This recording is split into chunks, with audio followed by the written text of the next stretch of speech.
So would you invite Keir to your pub, Keir Starmer, the Prime Minister? No, he's banned. He's the first person to be banned. He's actually on a board in the hall. He's banned. Why? What have you got against him? Hello? I thought you were running a news operation. Jeremy Clarkson just humiliated Keir Starmer on live TV, and trust me, it was the kind of public humiliation that politicians dread, but the rest of us absolutely live for.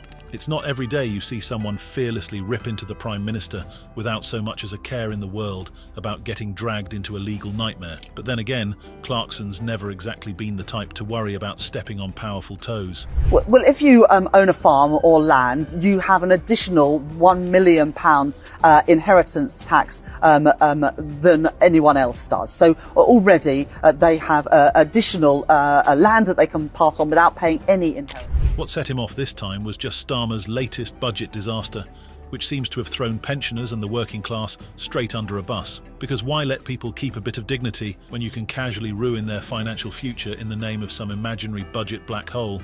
And if after all this nonsense you still care about Britain's future and want the real, unfiltered stories, hit subscribe below. We're here to cover the news everyone else is too afraid to show.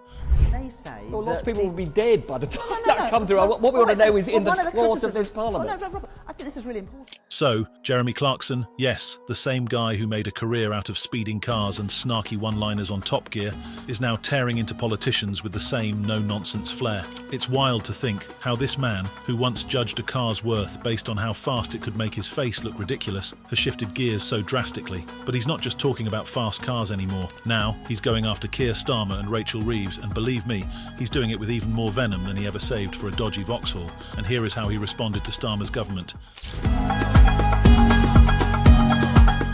You see, Clarkson's little detour into farming wasn't just some celebrity vanity project. His Amazon Prime series, Clarkson's Farm, didn't just entertain us with his escapades involving wayward sheep and questionable tractor skills. It opened his eyes, and, let's be honest, ours too, to the sheer agony of making a living from the land. Suddenly, Jeremy's not just a loudmouth TV personality, he's a man with dirt under his nails and a serious chip on his shoulder about how out of touch city slicker politicians are with rural realities.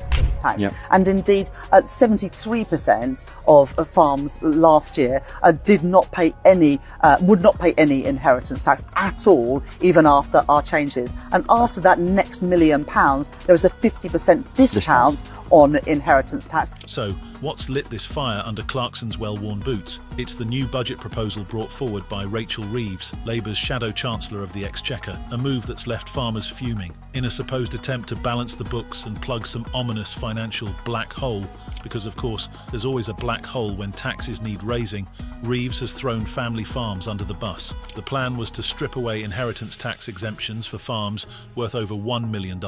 And before you think, well, £1 million sounds like a lot, let's be clear.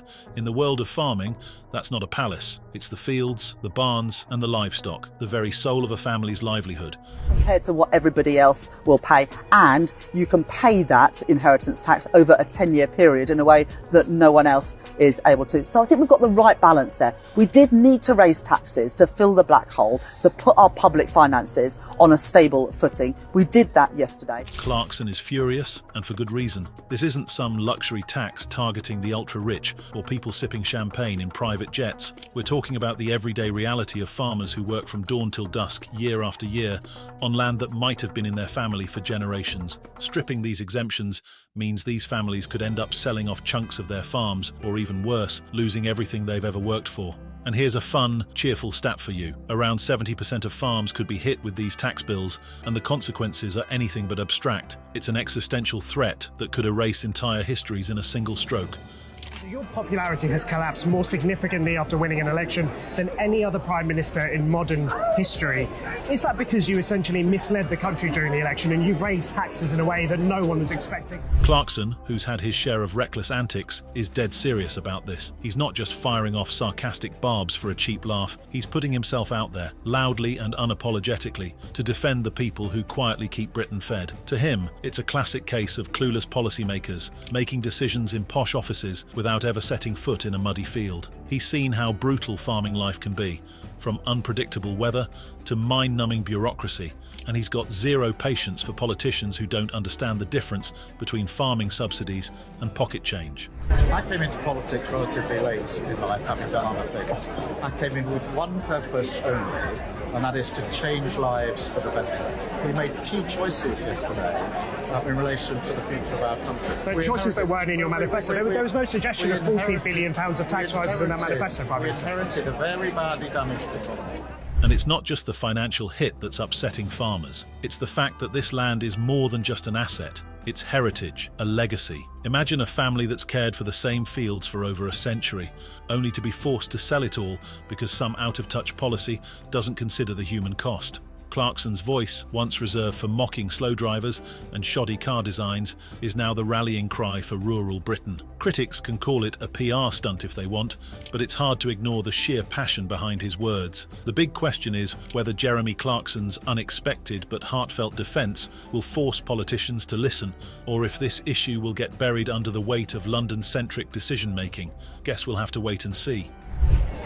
We audited the books and found £22 billion missing. We've had to do the responsible thing, which is to stabilise the economy, to make sure we're putting the investment in for the future. That's what matters to me. And the outcomes are what matters. 40,000 extra appointments each and every week to bring the waiting list down. And that's why Jeremy Clarkson's showdown with Keir Starmer on Good Morning Britain wasn't just a debate, it was the kind of high-voltage spectacle that makes your morning coffee taste a little stronger.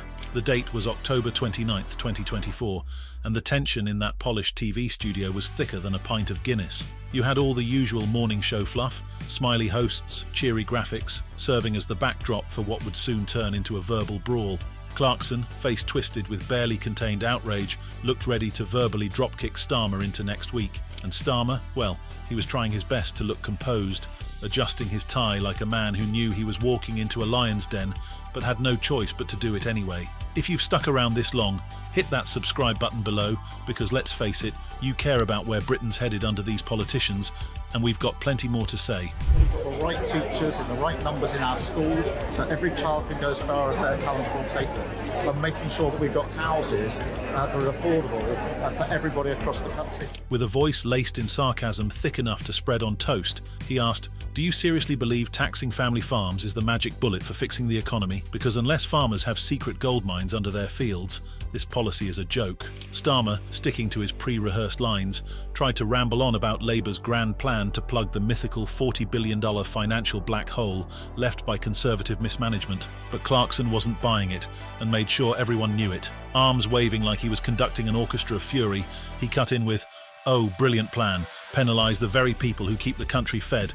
Truly noble of you, Keir." We're asking the public for 40 billion tax rises. Can you at least reassure people there are no more tax rises after this? Well, I've committed to just have one budget a year. I'm not coming back to this in the spring. Parliament. No, I'm not going to make commitments to never change taxes again. That would be irresponsible. But this is a once-in-a-Parliament budget to wipe the slate clean. Clarkson, with that trademark scornful expression, called Starmer out for breaking his promises. "You've sworn over a dozen times," Clarkson jabbed, "not to raise taxes on the working class. So what's this then? A memory lapse?